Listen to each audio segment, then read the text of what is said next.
10 मार्च को विधानसभा चुनाव की मतगणना के साथ ही चुनाव परिणाम घोषित हो जाएगा। अगर हरिद्वार की बात करें तो यहां जिले की 11 विधानसभा की मतगणना के लिए तैयारियां पूरी कर ली गई हैं। आपको बताते चलें कि यहां 11 विधानसभाओं में से 5 विधानसभाओं की मतगणना के लिए 14 टेबल की व्यवस्था की गई है।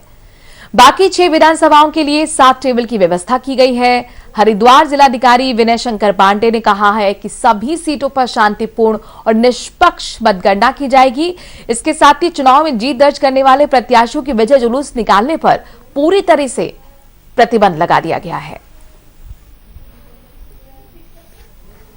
विधानसभाओं में से स्पेस की जो उपलब्धता जहां थी वहां पर हमने 5 विधानसभाओं हरिद्वार ग्रामीण, BHL, खानपुर और झबरेड़ा में 14 टेबल्स की व्यवस्था की है और अन्य बाकी विधानसभाओं में 7 टेबल की व्यवस्था रहेगी। जो हम लोगों का कैलकुलेटेड है उसके हिसाब से करीब 4.5 से 5 घंटे के अंदर मतगणना का कार्य पूरा हो जाना चाहिए। बाकी उस समय जैसी परिस्थितियां होती हैं, ये बड़े स्पष्ट निर्देश हैं कि इसमें कोई जल्दीबाजी नहीं की जाएगी। हमारा मुख्य उद्देश्य है कि मतगणना बिल्कुल निष्पक्ष, पारदर्शी और मतलब सभी की संतुष्टि के हिसाब से की जाती रहे। देहरादून से एसोसिएट एडिटर ज्योत्सना हमारे साथ जुड़ गई हैं। ज्योत्सना, हमने प्रेडिक्शंस देख लिए तरह तरह के, हमने एग्जिट पोल देख लिया और इन सबके बीच में बहस भी लगातार जारी है कि आखिरकार कौन जीतेगा कौन हारेगा। कल काउंटिंग डे है, कल ही तस्वीर साफ होगी। तैयारियां किस तरह की काउंटिंग डे की? बिल्कुल 13 के 13 जिलों में काउंटिंग की तैयारी पूरी कर ली गई है। जिला निर्वाचन अधिकारी पूरी व्यवस्थाओं को देख रहे हैं। और सबसे बड़ी बात कि उत्तराखंड में तो 14 फरवरी को मतदान हो गया था, तब से सभी ईवीएम और वीवीपैट स्ट्रांग रूम में है। स्ट्रांग रूम में भी 3 लेयर सुरक्षा व्यवस्था की गई है। हर जगह सुरक्षा के पुख्ता इंतजाम है। नैनीताल जिले के मुख्यालय में न होकर के हल्द्वानी में काउंटिंग होगी, क्योंकि हल्द्वानी में खुली जगह है, नैनीताल में इस तरीके की खुली जगह नहीं है। बाकी सभी जगह जिला मुख्यालयों में ही काउंटिंग होनी है और कल 8 बजे से ये काउंटिंग शुरू हो जाएगी। जो मतगणना स्थल है, सभी कर्मचारी सुबह 6:30 बजे तक ऑन ड्यूटी वहां पर होंगे, क्योंकि 7 बजे से पूरी प्रक्रिया शुरू हो जाएगी। उत्तराखंड में सबसे बड़ी जो काउंटिंग होती है और जो सबसे तकनीकी तौर पर थोड़ी सी कठिन होती है, वो होती है पोस्टल बैलेट की काउंटिंग। कई विधानसभा क्षेत्र ऐसे हैं जहां पर की डिसाइडिंग फैक्टर पोस्टल बैलेट माने जाते हैं। बहुत बड़ी संख्या में, हजारों की संख्या में पोस्टल बैलेट आते हैं, तो उनकी मतगणना के लिए भी अलग से इंतजाम किए गए हैं।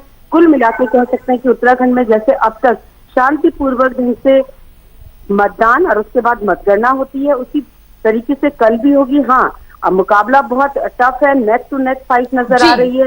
हालांकि एग्जिट पोल कुछ कांग्रेस को आगे बढ़ा रहे हैं, कुछ बीजेपी को आगे बढ़ा रहे हैं, लेकिन कांग्रेस के नेताओं का साफ तौर पर दावा है कि जीत उनकी सुनिश्चित है। बिल्कुल ज्योत्सना, किसका दावा सही साबित होगा? बस अब कुछ ही घंटे बाकी हैं, तस्वीर साफ हो जाएगी। बहुत बहुत शुक्रिया ज्योत्सना, तमाम जानकारी हम तक पहुंचाने के लिए।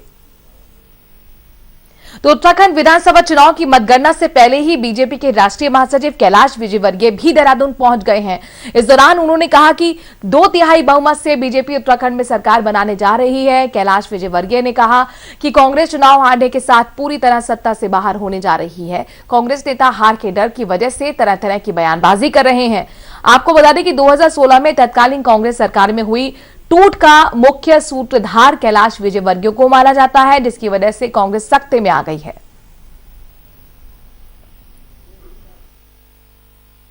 देखिए, ऐसा है, अभी चुनाव प्रक्रिया चल रही है।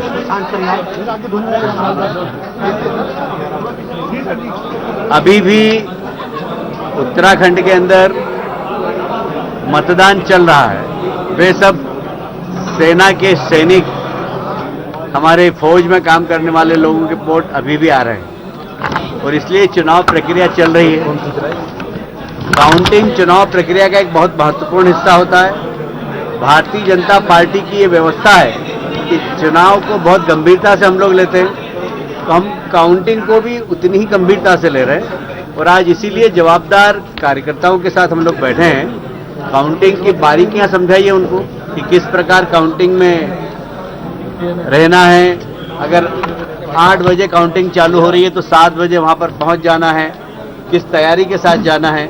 ये सब छोटी छोटी बातें काउंटिंग की वो हमारे कार्यकर्ताओं ने उन्हें समझाई है।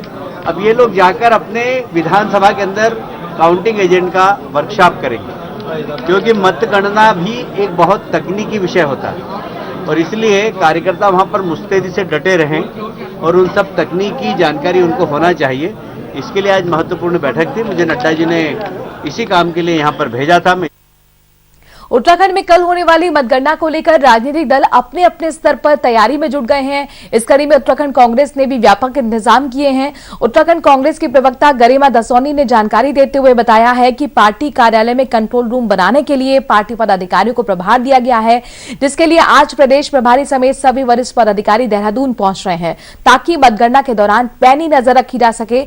इसके अलावा गरिमा दसौनी ने बीजेपी के राष्ट्रीय महासचिव कैलाश विजयवर्गीय की देहरादून में मौजूदगी के सवाल पर कहा कि मतगणना से ठीक पहले इस तरह के व्यक्ति का उत्तराखंड आना अच्छा संकेत नहीं है। उन्होंने कैलाश विजयवर्गीय को लोकतंत्र का हत्यारा बताया। कैलाश विजयवर्गीय का स्वयं यहां आना ये बात बताता है कि भारतीय जनता पार्टी इस बात का आभास हो चुका है उसको कि उसकी सरकार यहां नहीं बनने जा रही है। पैरों से सियासी जमीन खिसकता हुआ देखकर अब केंद्रीय नेताओं को आयात किया जा रहा है, वो भी ऐसे ही केंद्रीय नेता जो कुख्यात हैं तोड़ने मरोड़ने के लिए, जनादेश का अपमान करने के लिए, लोकतंत्र और संविधान की हत्या करने के लिए। कैलाश विजयवर्गीय जो हैं वो लोकतंत्र के हत्यारे हैं और काले पन्नों में, काले अक्षरों में इनका नाम अंकित होगा जब भी भारत का इतिहास लिखा जाएगा। क्योंकि जिस तरह से 2014 के बाद एक दल विशेष केंद्र में आया और उसके बाद जिस तरह से इन लोगों ने पूरी तरह से नंगा नाच किया है गोवा के अंदर, मणिपुर के अंदर, मध्य प्रदेश में, कर्नाटक में, यहां उत्तराखंड में 2016 में, वो सबके सामने है। तो एक परसेप्शन पब्लिक में ये खुद बना चुके हैं कि ये कितने बदनाम लोग हैं कि ये जिस भी प्रदेश में जाते हैं स्वतः जनता ये समझ जाती है कि यहां तोड़फोड़ होने वाली है। लेकिन इस बार कांग्रेस पार्टी मौका नहीं देगी। क्लियर मेजॉरिटी के साथ, स्वीपिंग मेजॉरिटी के साथ एक कंफर्टेबल सरकार हम यहां बनाएंगे, सुनिश्चित सरकार बनाएंगे और भाजपा को कोई मौका ही नहीं मिलेगा कि वो खरीद फरोख्त कर सके या जोड़ तोड़ तंत्र मंत्र कर सके। 10 मार्च को मतगणना होनी है। एग्जिट पोल के मुताबिक बीजेपी और कांग्रेस में कांटे की टक्कर दिख रही है, लेकिन बीजेपी नेता सरकार बनाने का दावा कर रहे हैं। उनका कहना है कि बीजेपी ने विकास के जो काम किए हैं उसके आधार पर राज्य में बीजेपी की पूर्ण बहुमत की सरकार बनने जा रही है। मोदी जी के कार्यकाल में अजीत डोभाल जी, जनरल विपिन रावत जी, अनिल भट्ट जी, खुलबे साहब, लोहनी जी, ऐसे 12-15 लोगों को जो राष्ट्रीय फलक पर इतना सम्मान दिया सेवानिवृत्ति के बाद उनकी योग्यता के आधार पर, तो उत्तराखंड का भी गौरव बढ़ा है। तो हम अपने काम के आधार पर आश्वस्त हैं कि हमको जनता आशीर्वाद देगी, जनादेश हमारे पक्ष में आएगा और हम लोग पूर्ण बहुमत की सरकार बनाने में सक्षम होंगे और पुनः जन सेवा में और एक सुशासन देने की कोशिश करेंगे। जो काम छूट गए हैं उनको आगे पूरा करने की कोशिश करेंगे। उत्तराखंड के पूर्व मुख्यमंत्री हरीश रावत मीडिया से मुखातिब हुए। इसके साथ ही उन्होंने कहा कि हमारी जीत सुनिश्चित है। एग्जिट पोल के जो अनुमान सामने आए हैं उससे वो उत्तराखंड में कांग्रेस की पूर्ण बहुमत की सरकार को लेकर काफी आश्वस्त दिखाई दे रहे हैं। हालांकि उन्होंने कहा कि अभी 10 मार्च का इंतजार करना होगा। पूर्व सीएम हरीश रावत ने कहा कि जनता ने इस बार परिवर्तन को लेकर ही वोटिंग की है। हरीश रावत ने बीजेपी पर यह भी आरोप लगाया कि बीजेपी के बड़े नेता खरीद फरोख्त में मशगूल हैं। अभी से ही नेताओं पर डोरे डालने का काम शुरू हो चुका है।